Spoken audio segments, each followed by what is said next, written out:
Sanjeev is our group CFO. He's been with us since 2018. Before Medanta, he was with Interglobe, which is the parent company of Indigo Airlines, and before that with Bharti Airtel. So this picture that you see in front of you is our facility in Medanta, Gurgaon. The one that Dr. Kehan described was conceptualized and built by a team according to standards similar to the best institutions in the world. And if you look at this facility, and this is the time when I normally invite you all to come and visit the facility, there is only one good way to come to a hospital, and that is for a cup of coffee or for lunch with one of us. Otherwise, we don't want to see you coming in as a patient. But if you are able to visit our facilities, whether in Gurgaon or Lucknow or Patna, I invite you to come around, walk the corridors, spend some time with us. You will understand what truly makes us different. So this facility, which is started in November of 2009, it's about 2.7 million square feet, as Dr. Kehan said. We moved from here, which is 1,400 beds, to now about 2,500 beds across the group. We moved from one facility to 5 operating hospitals, the 6th one in Noida under construction, and by FY25, we will have approximately 3,500 beds. But more than the absolute number of beds, what's very important to understand is the kind of infrastructure which is created for critical care for procedures. So if you look, we have 69 operating theaters, over 500 critical care beds. Approximately 30% of the bed capacity is critical care beds. And this is because we operate at a very, very high-end, high-complexity standard. So you are not only getting secondary or kind of community-based care when you come to Medanta facilities, you are getting what is referenced as destination care. And this model, which was articulated a little bit by Dr. Kehan, built around the pillars you see on the left-hand side, which is employing the highest capable and highest talented clinical workforce, supporting them with medical tools and technology that are amongst the latest in the world. So Dr. Kehan mentioned the brain suite and the MRI in the operating room, the hybrid cath lab, whether it is robotic surgery, whether it is a cyber knife. So all of the latest tools and technology which allow these clinicians to practice in an ecosystem and in an environment and an infrastructure which is created to be similar to the highest standards of the world. And this allows for us to deliver the highest end of medicine, this part of the world, working with clinical innovation, working with research, working with academics, all the while borrowing best practices that we've seen across the planet. And this proof is not only coming from our saying, but if you look at Newsweek International, which does a ranking of the best institutions around the world across, I think, over 20 or 30 countries, they have ranked Medanta Gurgaon as the best private institution in India 3 years in a row, from 2020, 21 and 22. And in fact, we are the only Indian private hospital in 2022 to be featured in the top 250 hospitals of the world. So the recognition coming from established international publications, we don't kind of pay for awards or sign up for some of these prizes and rankings which are paid, but independent and reputed institutions supporting this. And in fact, not only them, but if you remember back in January, February 2020, when COVID was first hitting our shores, there was a group of 14 Italian tourists who actually got stranded in Rajasthan with COVID. They had come to visit, and later it was discovered that all of them had COVID. So there was this big fear about what to do with COVID. Nobody was very sure. Everybody was running around trying to find N95 masks. So what happened? The government realized that we needed to look after these visitors. They called up Medanta. They said, can you take these patients in? That point in time, we took these 14 Italian tourists in, treated them successfully. Of course, since that, treated thousands of COVID patients across all of our facilities. So the reputation and respect, not just coming from us, but from international publications, from other institutions. And this is the philosophy with which we are founded, to be able to deliver the highest standard of healthcare, but to be able to deliver this at the most affordable price possible, to be able to deliver this with a value system of ethics and integrity is what we stand for. I'll very quickly just cover the industry, since I'm sure you have some familiarity with it. I won't spend too much time on the detailed graphs, but just to let you know, the industry is poised to grow at approximately 13 to 15% over the course of FY23 to FY26. And if you look at the chart on the bottom right hand side, you will see that a lot of this growth also coming from tier 2, tier 3 cities, many of the places where Medanta has chosen to go and elevate the standard of healthcare that is provided. And if you look also at the way in which this disease burden is playing out, India used to be a country that was plagued by a lot of communicable diseases. Now we have moved from what we call the dual burden, so we have a huge number of communicable diseases also that continue to prevail in India, but we also have a lot of non-communicable diseases. That's things like cardiac disease, cancer, diabetes, etc. And that is expected to grow from 56% today to a whopping 76%. So these are the kind of diseases that require treatment in high-end institutions like Medanta. So well poised to capture on this. If you look at the overall picture or the overall story of Medanta, like I mentioned, large-scale hospitals focused on ensuring that we deliver care to the places that need it the most. A team of exceptionally talented clinicians, several of them awarded by some of the highest awards in the country, whether it's a Padma Bhushan, Padma Shri or a PC Roy award.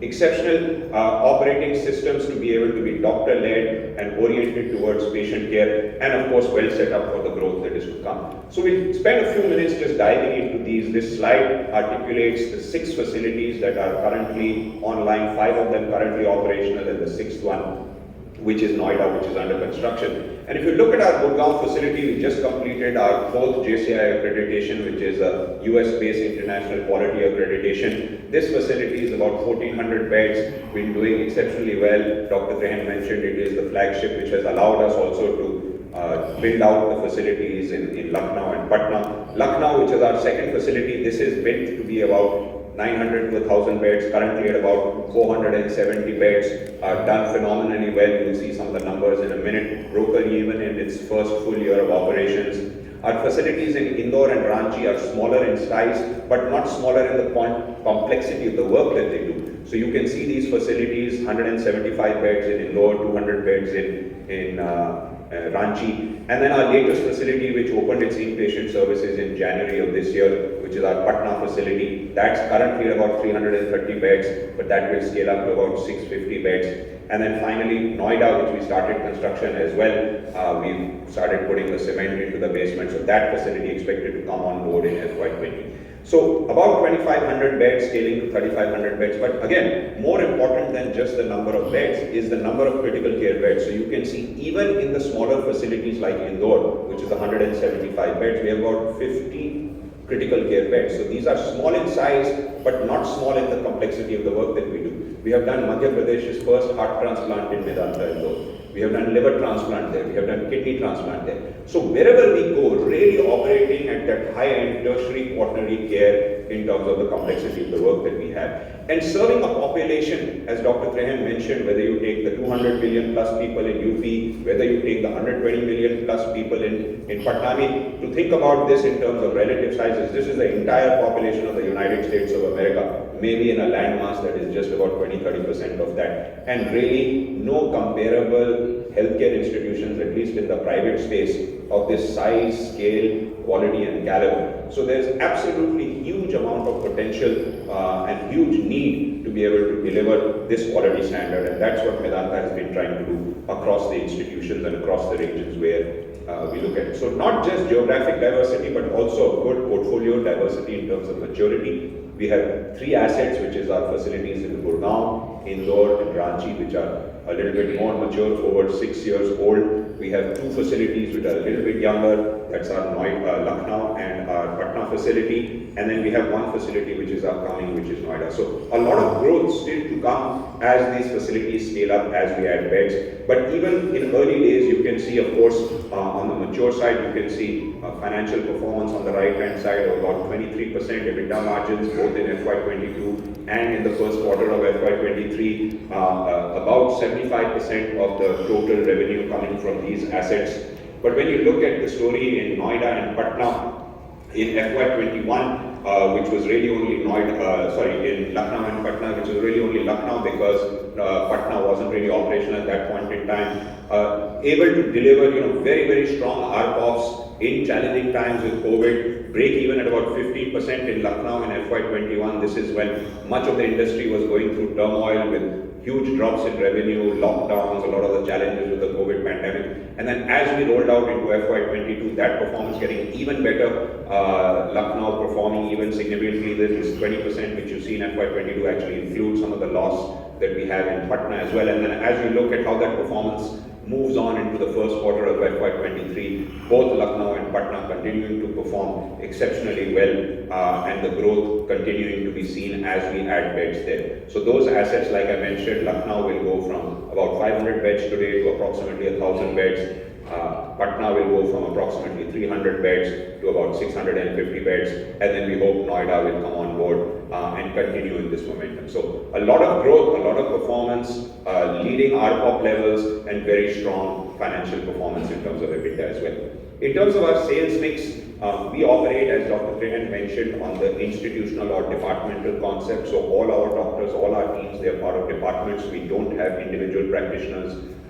We work as a team. So we divide our revenues into these institutes. If you look at our sales mix from different institutes in financial year 20, that was a little bit more pre-COVID, so maybe more representative of things in a non-COVID world. You see that our revenue share for internal medicine in financial year 21 and 22 grew from about 5-6% to about 11-12%. That's largely because of COVID, but truly the sales mix on a more stable basis is probably a little bit closer to FY20, but you can see the way in which we treat disease, looking at the disease management group concept. So we look at our institutes on these lines. For example, just to give you a sense of what I mean, say cancer for say prostate would come in our kidney and urology institute, cancer for GI will come in our digestive services institute. So what you see here as our cancer institute at about 12% is really only medical oncology and radiation oncology for the most part. We believe that this is a much better way to orient ourselves towards clinical care. And we operate all these in a team-based approach.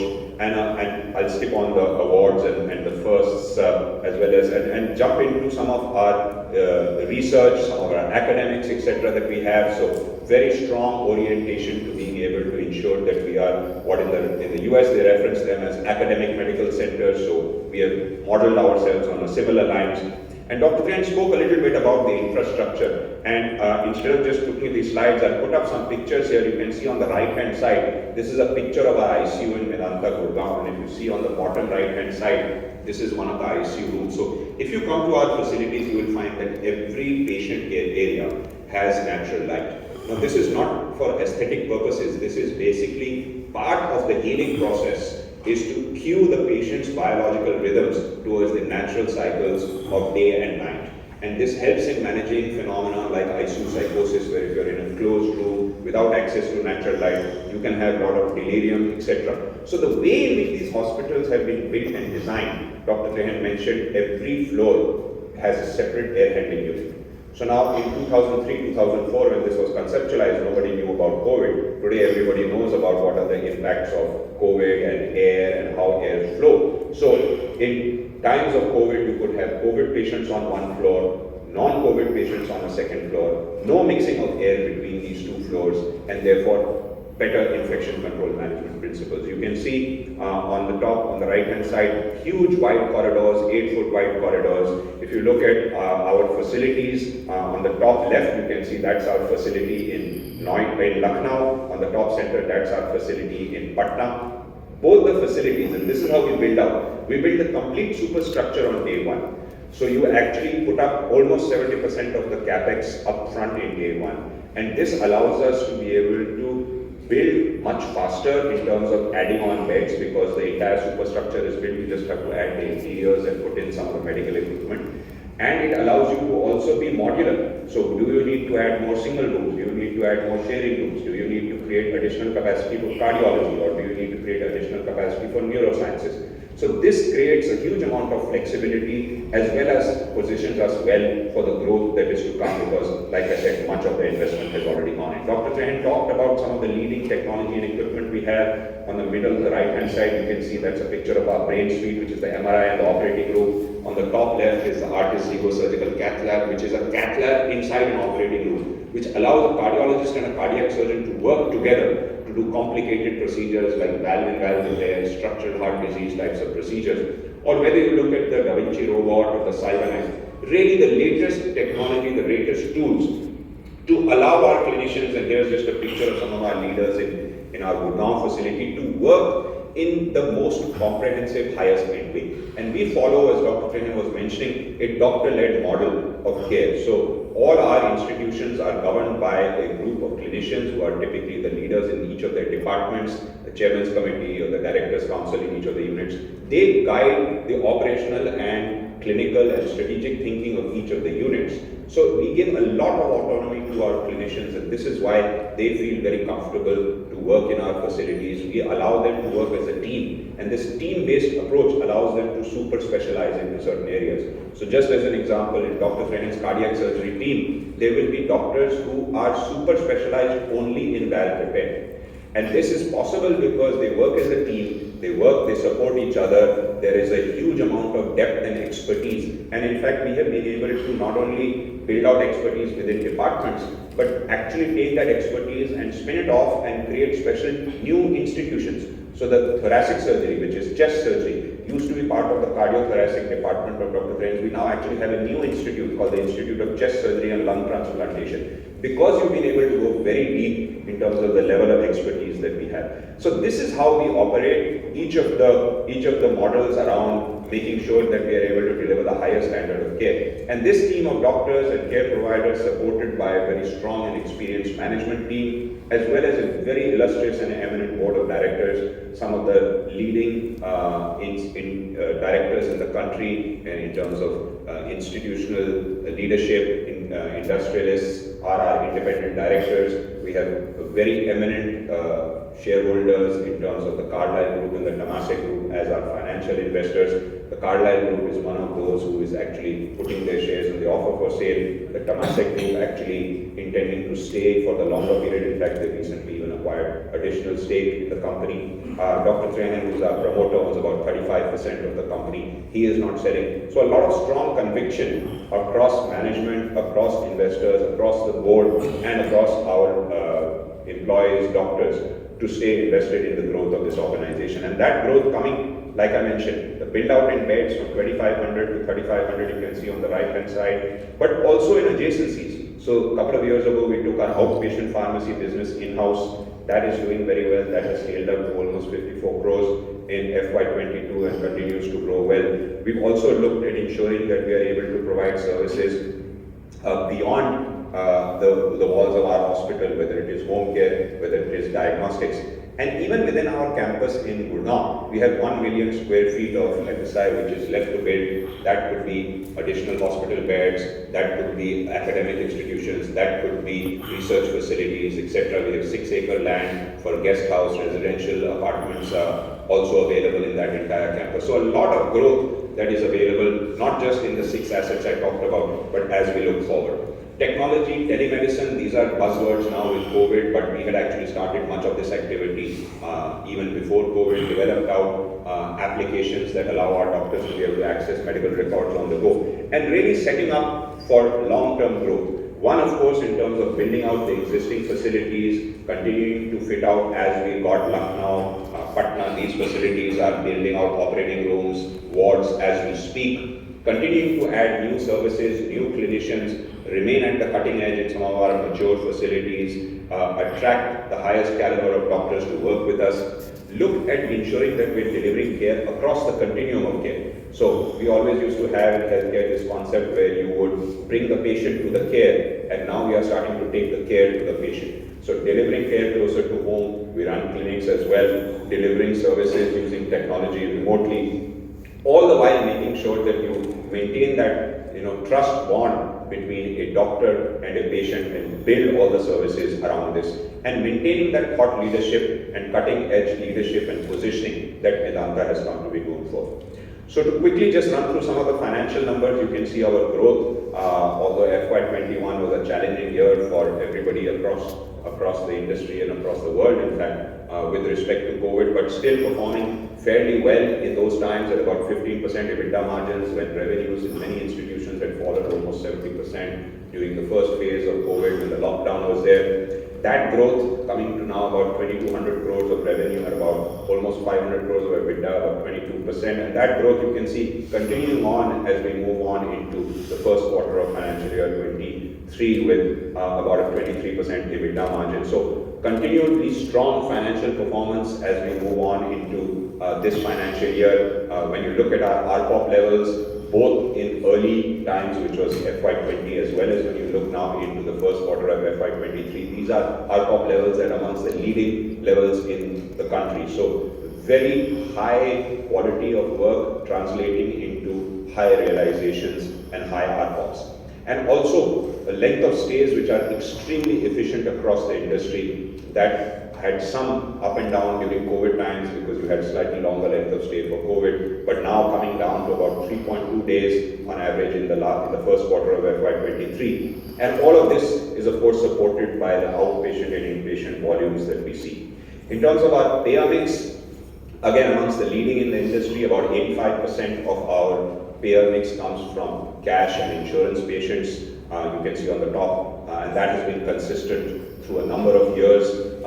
One of the things that has been slightly affected by COVID is the international patients. That used to be about 11% of our revenue in pre-COVID times, that was in financial year 20. That of course took a hit because of travel restrictions, because of all the various associated challenges with respect to COVID. We see some of that coming back now. That's gone up to about 6%, but still a little bit more room to go as that continues to grow, and as some of the initiatives which have been announced by the country in terms of Heal in India and Heal from India move forward, we will see that Medanta again well positioned to capitalize on that.